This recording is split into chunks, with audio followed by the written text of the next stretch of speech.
नमस्कार दोस्तों, मैं फिर आप लोग के बीच आज हाजिर हुआ हूँ। आज एनटीपीसी का क्वेश्चन बताएंगे जो इस बार 2025 में जो पूछा गया है, उसका कुछ नमूना दिखाने जा रहे हैं। ध्यान से देखिएगा।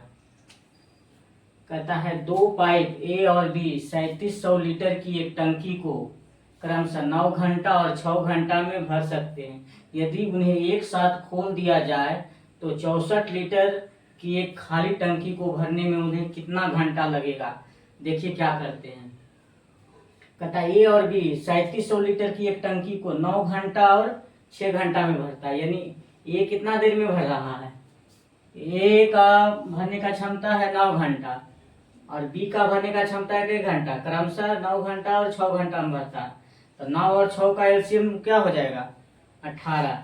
ये 18 क्या हो गया, टोटल काम हो गया। तो भागा दीजिए, 9 से 18 भागे तो 9 दिया, 9 दूना 18, दो बार में 6 दिया 18। ये क्षमता का अनुपात आ गया, ये टोटल कार्य आ गया। अब देखिए क्या कहता है, ए और बी टोटल 3700 लीटर की एक टंकी को इतना देर में भर रहा है। तो बताइए दोनों मिल करके अगर काम करेगा तो कितना देर में भरेगा। टोटल बटा कितना, 3 दू 5 घंटा में भरेगा। यानी टोटल मिल करके कितना देर में भरेगा, 18 बटा 5 घंटा में। अब देखिए क्या कहता है, तो कितने देर में उन्हें कितने 6400 लीटर की खाली टंकी को भरने में उन्हें कितना समय लगेगा। समय पूछ रहा है।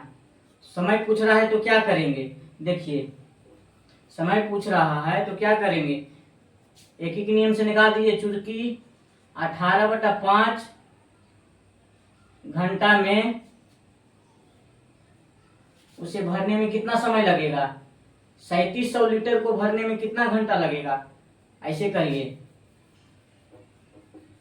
कि चूंकि 3700 लीटर की एक टंकी को भरने में, दोनों मिलकर को भरने में कितना समय लगा, 18 बटा 5 घंटा लगा कि नहीं लगा। यानी दोनों मिल करके अगर काम किया तो इतना देर में किया, इतना देर में किया कितना लीटर को भरने में, 3700 लीटर को भरने में। तो हम 1 लीटर को अगर भरवाते हैं तो उसको कितना लीटर, उसको कितना घंटा समय लगेगा, 18 बटा 5 बटा कितना हो जाएगा, 3700 हो जाएगा कि नहीं हो जाएगा। अब हमको कितना लीटर भरवाना है, 64 लीटर, इसीलिए 6400 लीटर का कर दीजिए।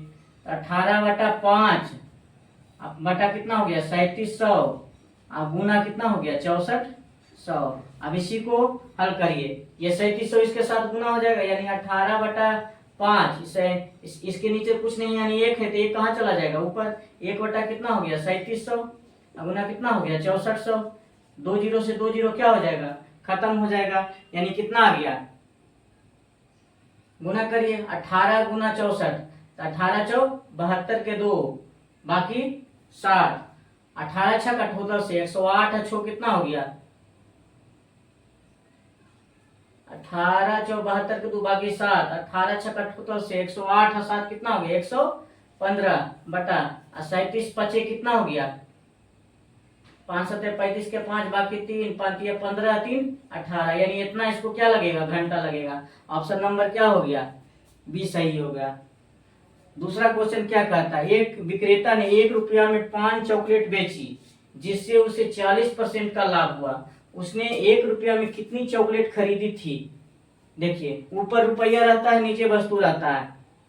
ऊपर रुपया नीचे वस्तु। 1 रुपया में कई चॉकलेट खरीदा, 1 रुपया में 5 चॉकलेट खरीदा। ऊपर रुपया नीचे वस्तु। 1 रुपया में 5 चॉकलेट बेचा, 1 रुपया में 5 चॉकलेट बेचा। तो 1 रुपया में 5 चॉकलेट क्या किया, बेचा। ऊपर रुपया नीचे वस्तु, जिससे उसे 40% का लाभ हुआ। ये टोटल क्या है, विक्रय मूल्य। ये टोटल क्या है, बेचा मतलब विक्रय मूल्य, और विक्रय मूल्य का तुलना विक्रय मूल्य से। तो 40% का लाभ हुआ, यानी उसको कितना में बेचा होगा, 140 में बेचा। विक्रय मूल्य की तुलना विक्रय मूल्य से कर दिए। उसने कितना में बेचा, 40% का लाभ मतलब 140 में बेचा होगा।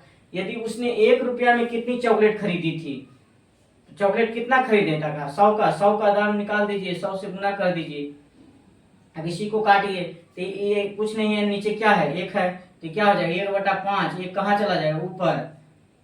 बटा कितना, 140, अब गुना क्या हो जाएगा, 100। तो कहता 1 रुपया में, तो 1 को ऊपर छोड़ दीजिए, बाकी सबको काट दीजिए।